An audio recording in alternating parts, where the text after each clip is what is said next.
नमस्कार दोस्तों, स्वागत है आपका हमारे YouTube चैनल पर। दोस्तों आज हम बात करेंगे रेकरिंग डिपॉजिट यानी आरडी पर। रेकरिंग डिपॉजिट कहाँ का अवेलेबल होता है? ये बैंक्स में और पोस्ट ऑफिस में अवेलेबल होता है। तो दोस्तों आज हम सिर्फ पोस्ट ऑफिस के बारे में बात करेंगे। पोस्ट ऑफिस में आप रेकरिंग डिपॉजिट का अकाउंट कैसे ओपन कर सकते हैं, इसके बारे में आपको पूरी इन्फॉर्मेशन हम इस वीडियो में आपके साथ शेयर करेंगे। दोस्तों देखते रहिए इस वीडियो को बिना स्किप किए हुए, ताकि आपको पूरी इन्फॉर्मेशन डिटेल्स में मिल सके। दोस्तों सबसे पहले हम बात करेंगे कि आरडी यानी रेकरिंग डिपॉजिट होता क्या है। काफी सारे नए लोग होते हैं जिनको नहीं पता इसके बारे में। पोस्ट ऑफिस में रेकरिंग डिपॉजिट का अकाउंट कौन कौन ओपन कर सकता है, कितना इसका इंटरेस्ट रेट होता है और आपको अपना पैसा कैसे जमा करना होता है, तो ये सब सारी बातें हम इस वीडियो में आपके साथ डिस्कस करेंगे। कितने समय तक आपको अपना पैसा रखना होता है, आपका पैसा कितना हद तक सेफ है रेकरिंग डिपॉजिट में, और अगर बाई चांस आपको कोई इमरजेंसी आ जाती है तो आप उस पैसे को कैसे विड्रॉ कर सकते हैं, क्या उस पे लोन ले सकते हैं। ये सारी बातें हम इस वीडियो में दोस्तों डिस्कस करेंगे। तो चलिए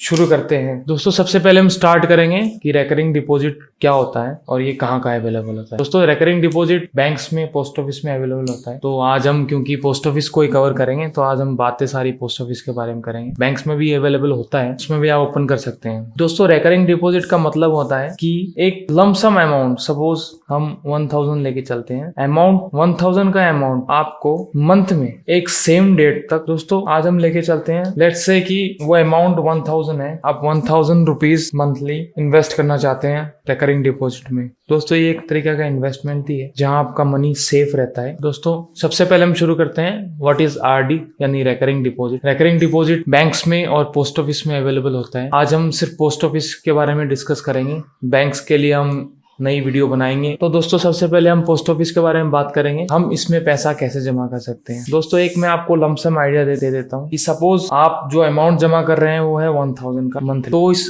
रेकरिंग डिपॉजिट में होता क्या है कि आपको ये जो 1000 रुपीज है ये आपको हर महीने सेम डेट को जमा करना पड़ता है for a certain period of time, यानी एक टाइम तक आपको जमा करना पड़ता है। पोस्ट ऑफिस में वो 5 ईयर है, मतलब आपको 1000 रुपीज, सपोज आप महीने की 10 तारीख को आप जमा कर रहे हैं तो महीने की हर महीने 10 तारीख को आप जमा करना पड़ता है, 5 साल तक आपको जमा करना। तो दोस्तों इसका जो मेच्योरिटी यानी जो अमाउंट आपको लास्ट में इंटरेस्ट के साथ मिलेगा उसको हम ऐसे काउंट करते हैं कि 1000 जो आपका अमाउंट है इंटू 5, मतलब 5 साल तक आपने जमा किया प्लस जो आपका इंटरेस्ट होता है को जोड़ के ही आपका मैच्योरिटी अमाउंट बनता है। ठीक है दोस्तों, ये इस चीज में अवेलेबल है। देखिए what is RD and how it works. Certain amount of money is deposited in account monthly on same date for 5 years. Maturity amount will be calculated by monthly paying amount plus interest amount into 5। मतलब ये जो 5 इसमें है, ये जो 5 इसमें है, ये है 5 ईयर प्लस ये जो इंटरेस्ट अमाउंट, जो भी इंटरेस्ट अमाउंट होता है वो जोड़ के आपका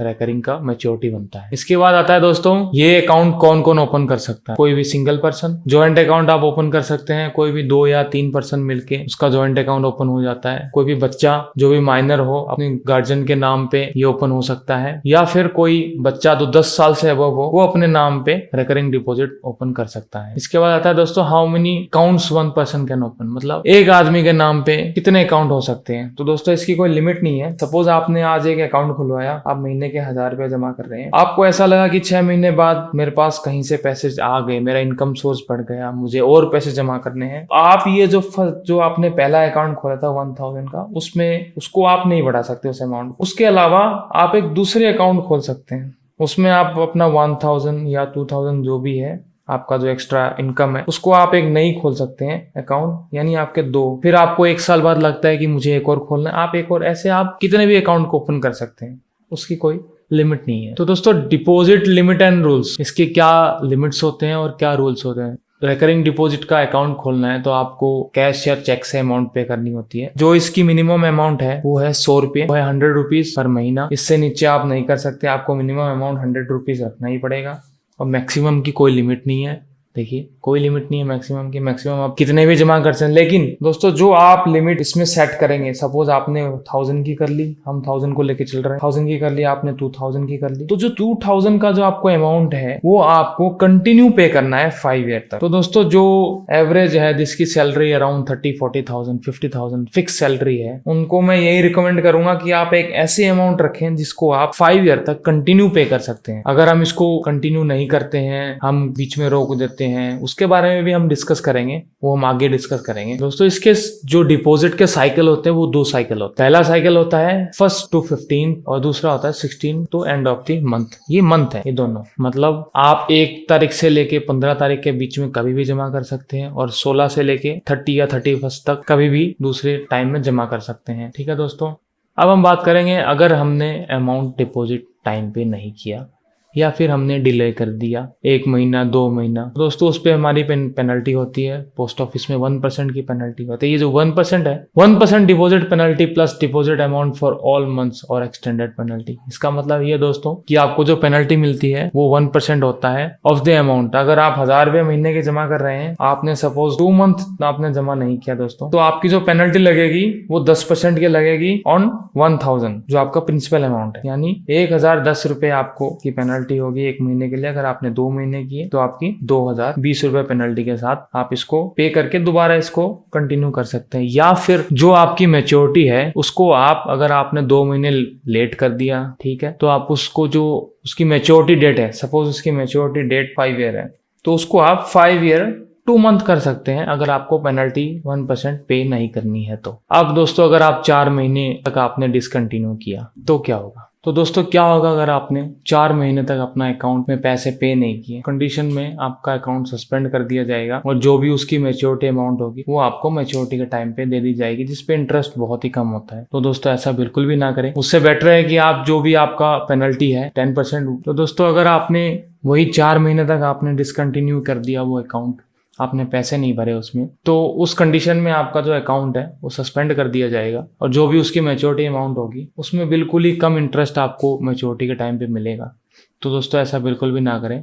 उससे बेटर आप पेनल्टी पे कर दें। बिल्कुल ही छोटी सी पेनल्टी होती है, जितना भी आपका 4 महीना 6 महीना उसमें लैप्स हुआ है, कोई का एक साथ पैसे पे करके उसको कंटिन्यू करें। दोस्तों इसके बाद आता है क्या हम इसमें एडवांस डिपॉजिट कर सकते हैं? हाँ, आप 5 साल तक का एडवांस डिपॉजिट कर सकते हैं और कम से कम 6 महीने का अगर आप एडवांस डिपॉजिट करते हैं तो आपको 10% की रिबेट मिलती है। यानी आपने अगर 6 महीने के पैसे इकट्ठे दिए तो आपको उसमें 10% की रिबेट मिलेगी। 10% रिबेट ऑन प्रिंसिपल अमाउंट, यानी जो आपका अमाउंट होगा उस पर आपको 10% की रिबेट मिलेगी। इसके बाद है दोस्तों 12 एडवांस डिपॉजिट, यानी आपने अगर 12 महीने का डिपॉजिट एडवांस कर दिया तो उस कंडीशन में आपको 40% की रिबेट मिलेगी। तो दोस्तों नेक्स्ट आता है क्या हम लोन ले सकते हैं? हाँ बिल्कुल, हम लोन ले सकते हैं हमारी रिकरिंग डिपॉजिट पे in case of emergency after 12 month. यानी 12 महीने जब हमको हो जाते हैं उसके बाद हम लोन के लिए अप्लाई कर सकते हैं। जो लोन का रेट होता है दोस्तों वो 2%, यानी जितने का आप लोन लेंगे उसका 2% आपको इंटरेस्ट लगेगा। ये आप धीरे धीरे करके पे कर सकते हैं या फिर इंस्टॉलमेंट में कर सकते हैं, और या फिर जो ये अमाउंट है इसको आप अपनी मैच्योरिटी, यानी जो लास्ट में आपको अमाउंट मिलेगा इंटरेस्ट के साथ, उसमें आप इसको एडजस्ट भी कर सकते हैं। दोस्तों लोन का अमाउंट आपको 50% ऑफ बैलेंस अमाउंट, यानी जितना आपका पैसा जमा है उसका आपको 50% का ही लोन मिलेगा, उससे ज्यादा नहीं मिलेगा। इसके बाद आता है दोस्तों क्लोजर बिफोर मैच्योरिटी, यानी मैच्योरिटी से पहले क्लोज करना बिल्कुल भी ना करें, ये नॉट रिकमेंडेड। अगर बाई चांस आपको इसको करना पड़ा तो आप 3 साल के बाद करिए। Interest rate in premature closure will be 4% that is of savings account. यही चीज है दोस्तों, अगर आपने उसको टाइम से पहले क्लोज कर दिया, यानी आपने 3 साल चला लिया उसके बाद आपने इसको क्लोज कर दिया, तो आपको इंटरेस्ट सिर्फ 4% का मिलेगा, जो कि आपके सेविंग्स अकाउंट का होता है। वही सेम चीज है अगर आपने 1 दिन पहले भी मैच्योरिटी के इसको क्लोज किया तो भी आपको इंटरेस्ट 4% ही मिलेगा। क्या प्री मैच्योर हमने उसको क्लोज कर सकते हैं अगर हमने सारी एडवांस डिपॉजिट कर दी तो? नहीं दोस्तों, बिल्कुल भी नहीं। अगर आपने जितने भी पैसे, सपोज आपने रिकरिंग डिपॉजिट 5 ईयर के लिए ओपन की है, आपका जो प्रिंसिपल अमाउंट है विदाउट इंटरेस्ट 5 ईयर का बनता है 50,000। अगर आपने 50,000 1 मंथ में या 2 मंथ में पे कर दिया तो दोस्तों ऐसा बिल्कुल भी नहीं है। आप उसको क्लोज करके अपना इंटरेस्ट के साथ आपको पैसा मिल जाएगा। आपको पैसा मैच्योरिटी के टाइम पे ही मिलेगा।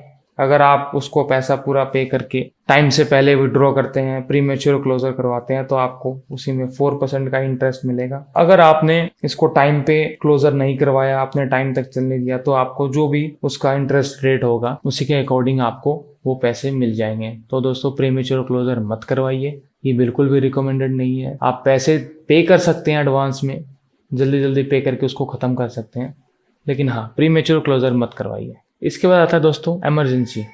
कोई भी इमरजेंसी या फिर कोई अनहोनी होगी हो जो भी अकाउंट होल्डर है उनका, तो उनके जो नॉमिनी होते हैं वो उस अकाउंट को क्लेम कर सकते हैं। या फिर अदर ऑप्शन ये है नॉमिनी के लिए कि वो उस अकाउंट को, अगर वो बीच में ही सपोज 5 ईयर का है, 3 ईयर में ही कुछ अकाउंट होल्डर के साथ अनहोनी होगी हो, तो जो नॉमिनी है वो नॉमिनी उस अकाउंट को कंटिन्यू कर सकते हैं। वो 2 साल और पैसे देके टोटल मैच्योरिटी अमाउंट ले सकते हैं, या फिर जो पैसा है उस पैसे को वो क्लेम कर सकते हैं। तो दोस्तों इंटरेस्ट रेट कितना है, तो आज हम बात करें इंटरेस्ट रेट के बारे में। तो मई 2024 का जो इंटरेस्ट रेट है पोस्ट ऑफिस का वो है दोस्तों 6.7%।